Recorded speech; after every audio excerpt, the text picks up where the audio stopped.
Hey everybody, it's me. It's your old buddy, Steve Simonson. How about that? I'm doing it live, everybody.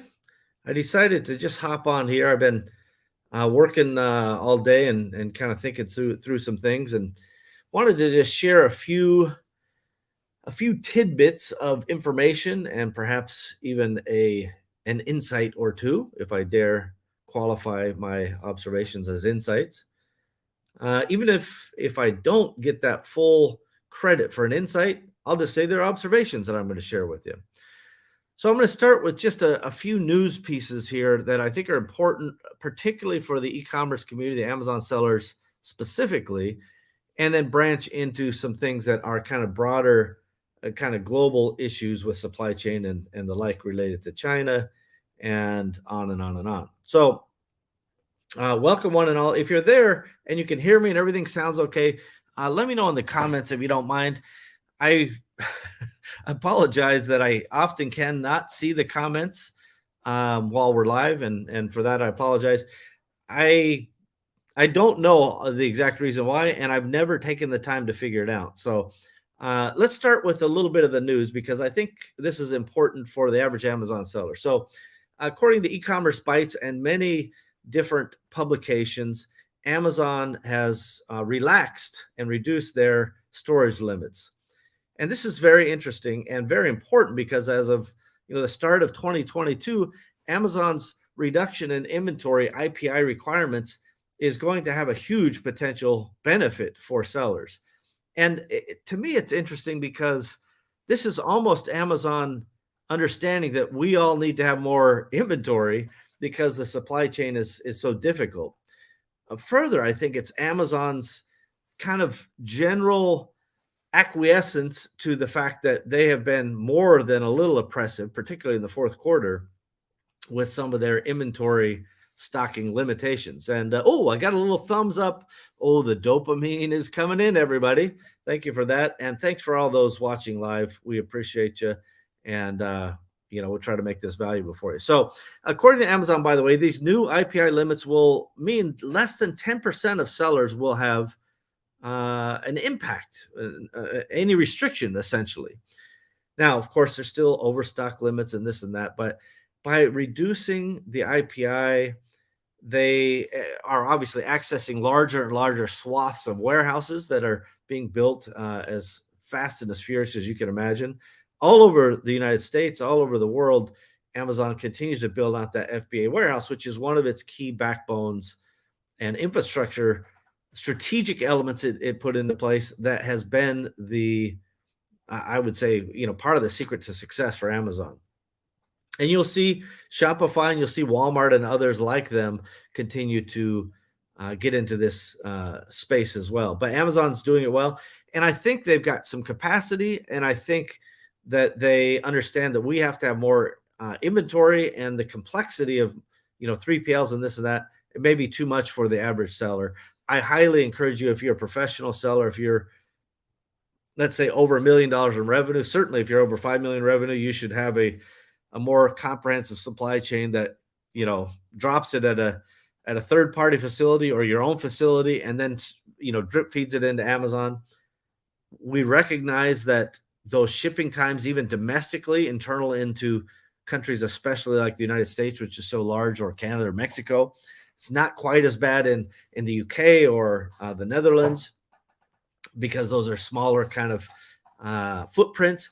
But we recognize that domestic shipping is difficult, but it still makes financial sense for the most part because 3PLs will often have a much lower cost per cubic foot, even if that's not immediately accessible. So anyway, that's good news. Storage limits are being relaxed, and that means you're going to be able to make life a little bit easier.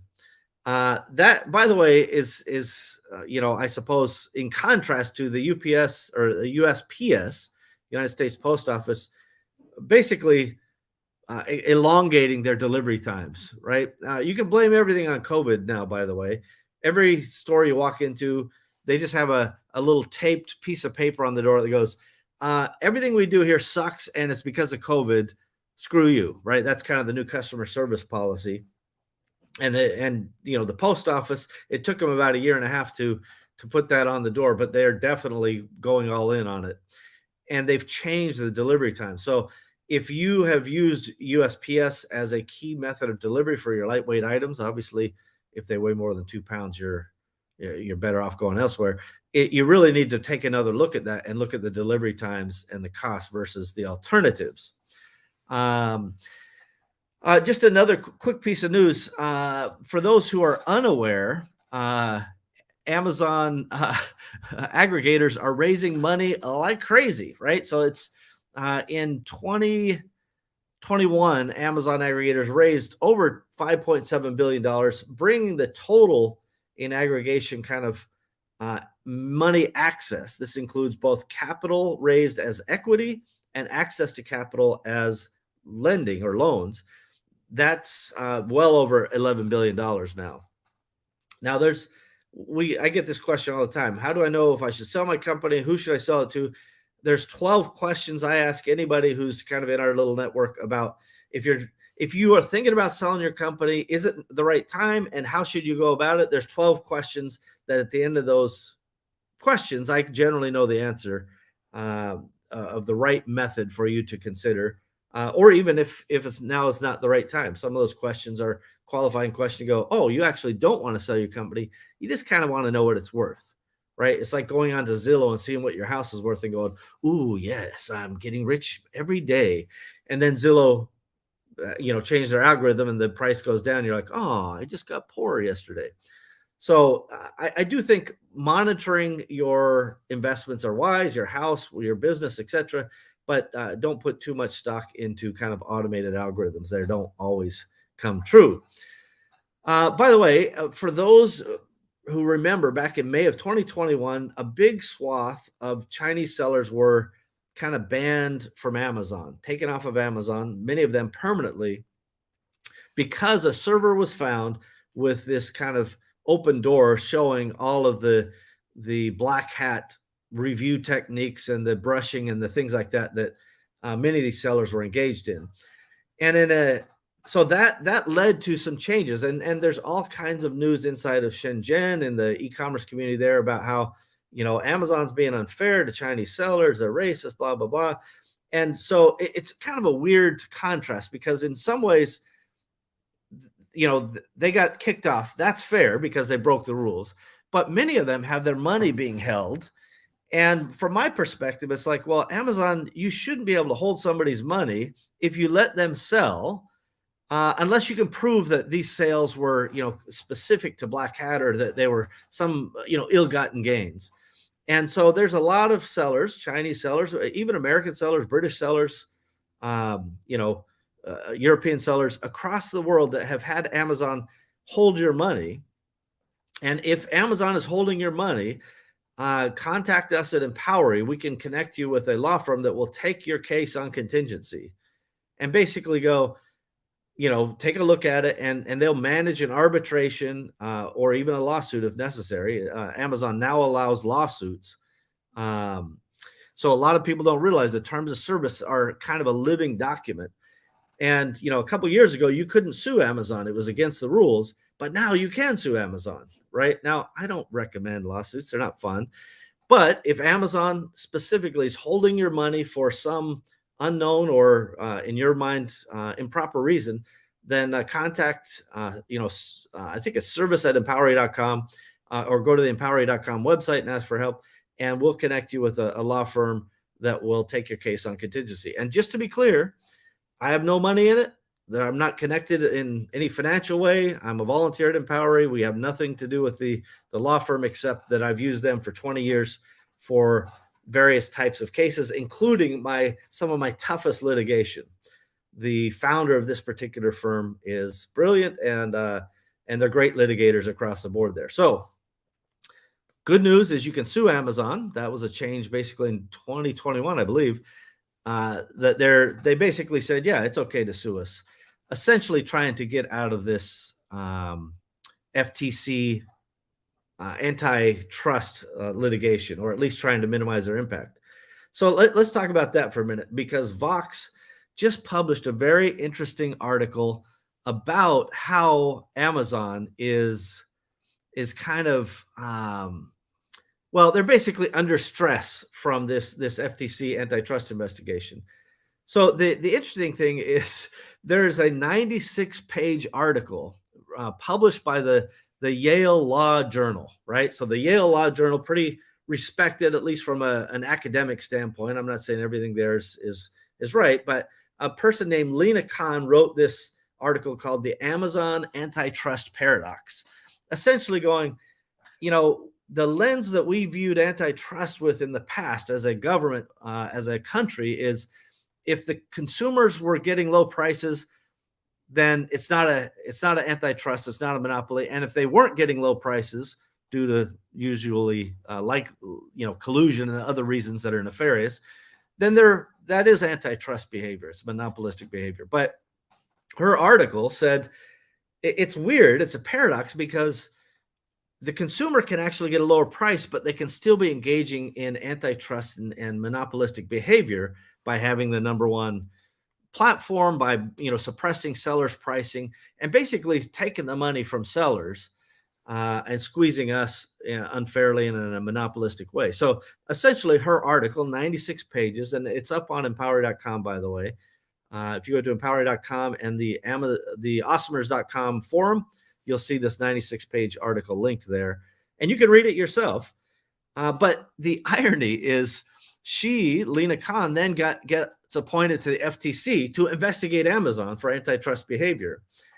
And Amazon, you can find this article in the Wall Street Journal, is like, hey, how can the chairwoman of the FTC investigating us already have written a 96-page, kind of essay that essentially indicts us or convicts us or what have you. So Amazon saying, well, she has predetermined that we're guilty and they want her recused. And she's like, no, the reason they brought me in is to beat you guys down and get you under control. So who's right, who's wrong? You can decide that for yourself. But I do believe that Amazon, is making some moves, like relaxing inventory, maybe allowing us to sue them as sellers, enforcing insurance. I think they're doing things to try to move the ball towards fairness. And by the way, that's all I've ever asked for. I want a fair, level playing field.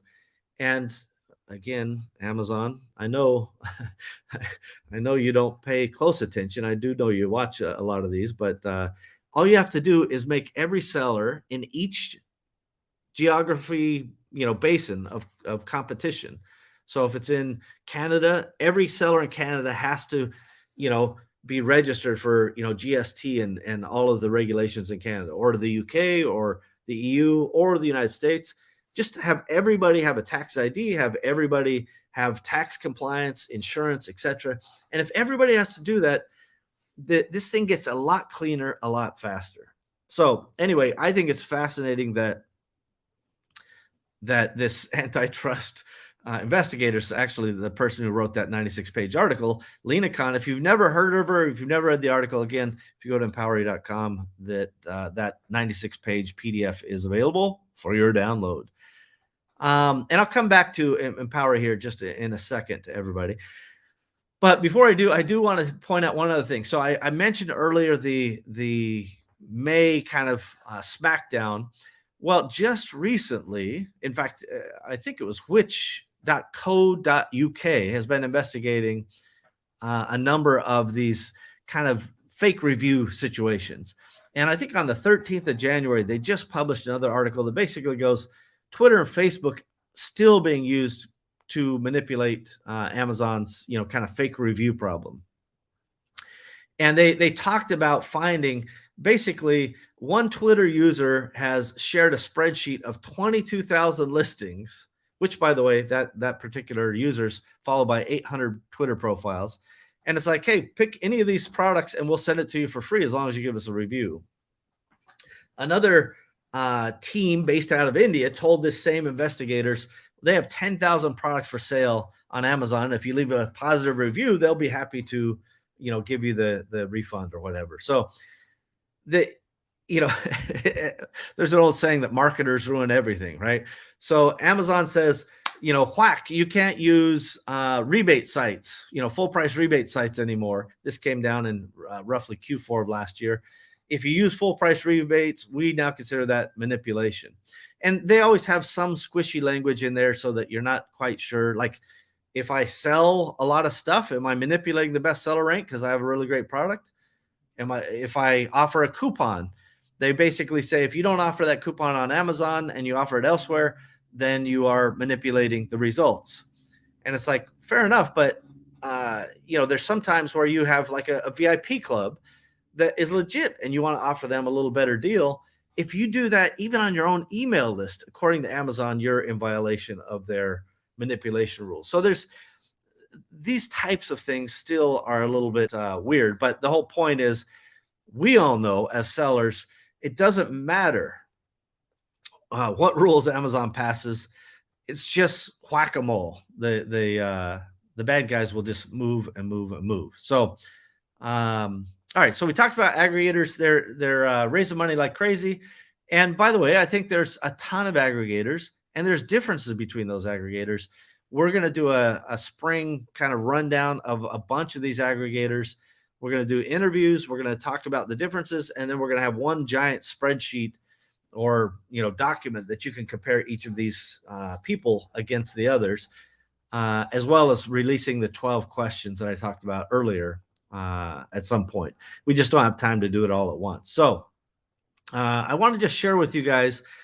Let me share with you. So this is the, pardon me, everybody. I'm not used to talking to other humans. Hello. This is the new Amazon, or the new Empowery platform. And the reason I call it to your attention is because I'm logged in, so I can see more things. But even if you're not logged in, you can see some things, right? You can see some of these different things. But it looks like we had a little formatting issue there. We've got some videos. We've got some news about China, which I'll come to here in a second. This, by the way, is some marketplace sellers pled guilty to price fixing in the Blu-ray and DVD space. And that was just a day or two ago. So there's news there. We just launched a team member and VA support group.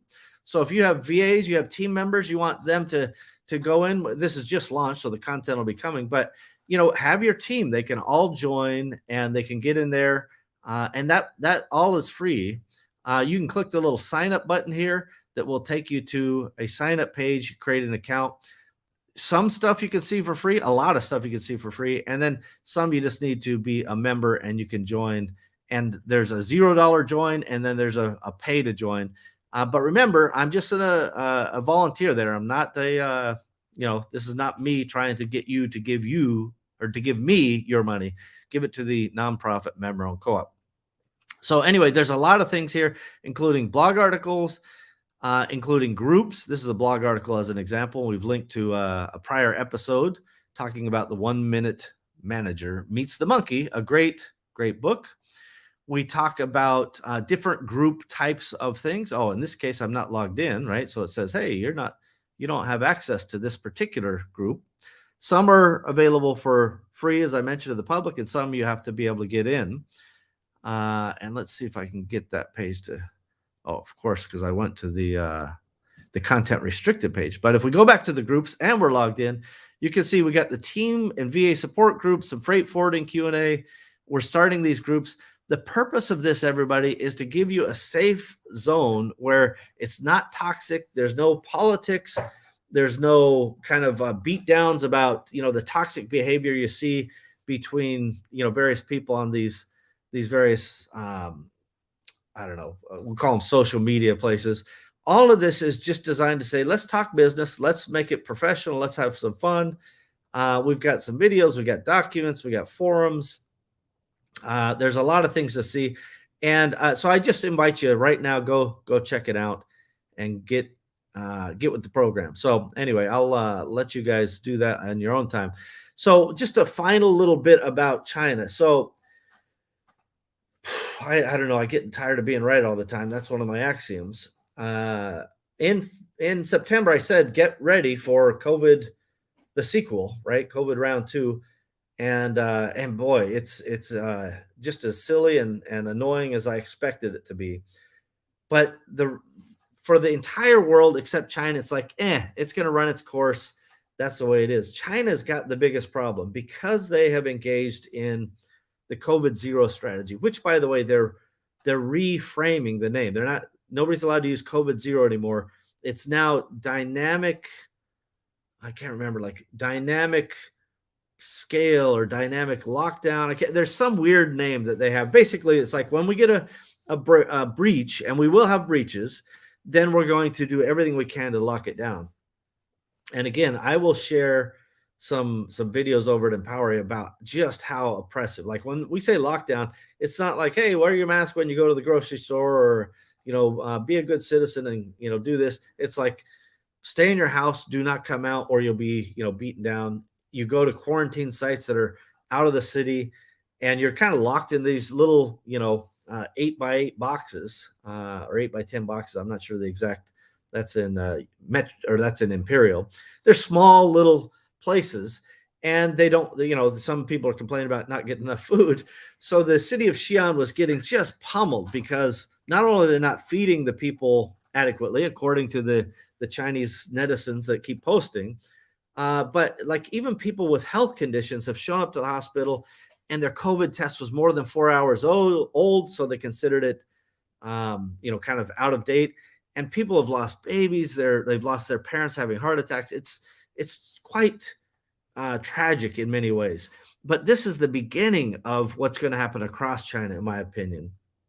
And I don't like to see this from a human perspective. I do not like to see this from any perspective. I don't like to see this.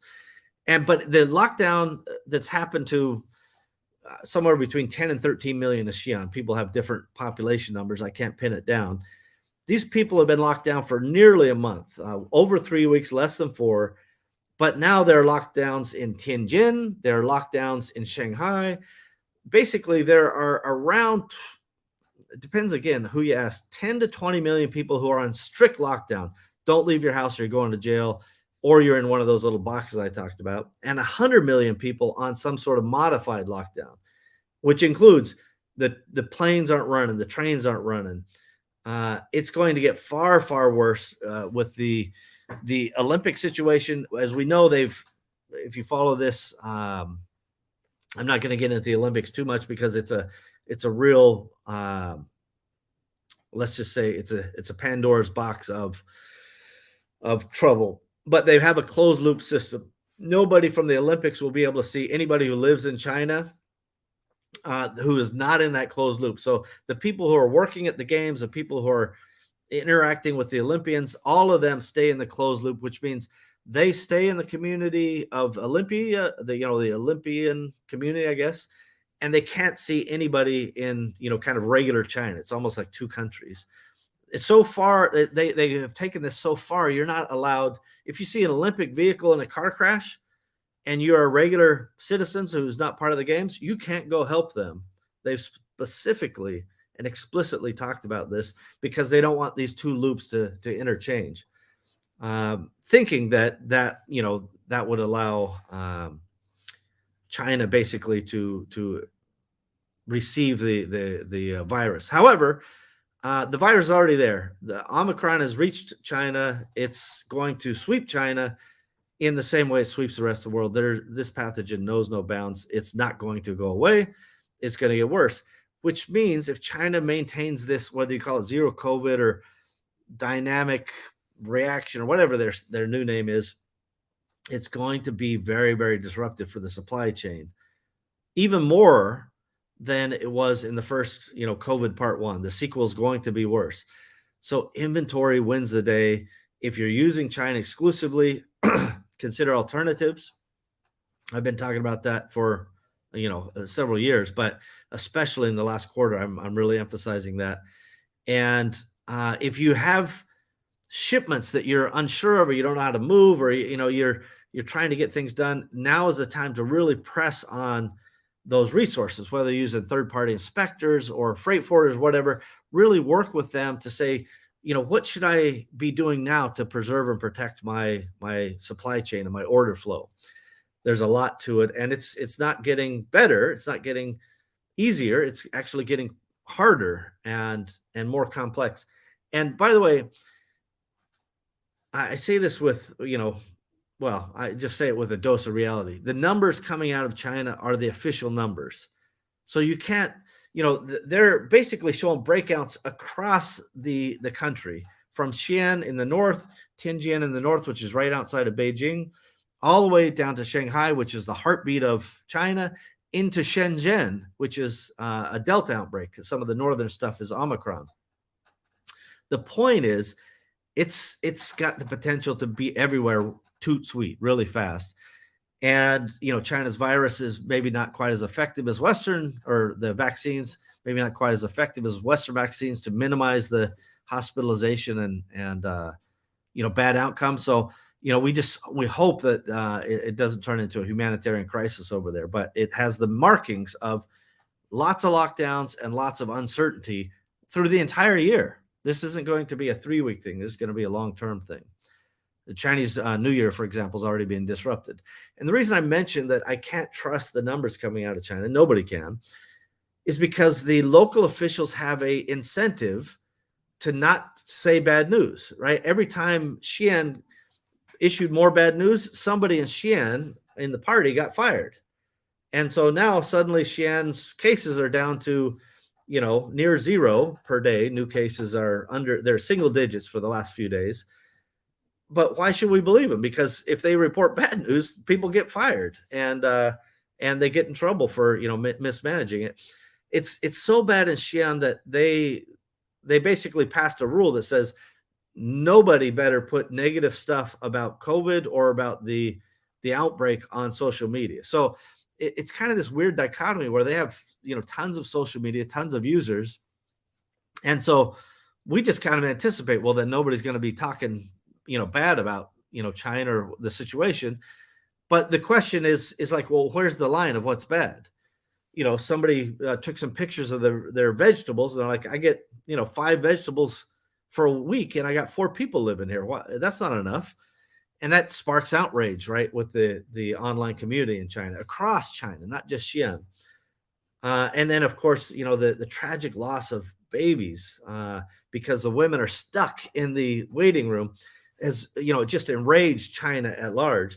So Xi'an solved the problem by going, nobody says nothing online. If it's negative, we're coming for you, and we're monitoring all the WeChats, we're monitoring all the social medias, and that's why I think it's important for us to just kind of understand that whatever's happening there could be worse than that is publicly available.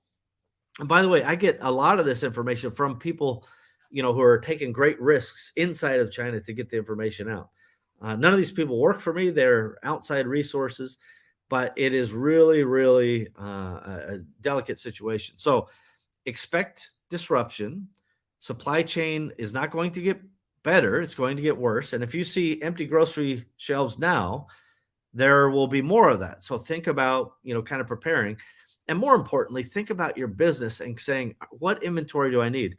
If you have 5 SKUs and a couple of them aren't selling very well and you're capital constrained, kill those SKUs, or at least, kill them off for the time being, and invest in the winners so that you can really maximize the winners. Your ability to allocate capital is going to be tested during these times. And that's the point, is allocation of capital is the ultimate way that you can kind of illustrate that you know what you're doing. So allocate your capital in the best ROI. You guys have heard me talk about this in the past potentially, but go look up what the turn and earn ratio is and rank your products based on the T&E. And if the products are below a certain threshold, if you have 100 products, you might define the threshold differently than if you have 5 products. But make a turn and earn ratio that you say, this is the minimum a product after 1 year or after 6 months or whatever has to achieve to continue to survive in our assortment, a product assortment.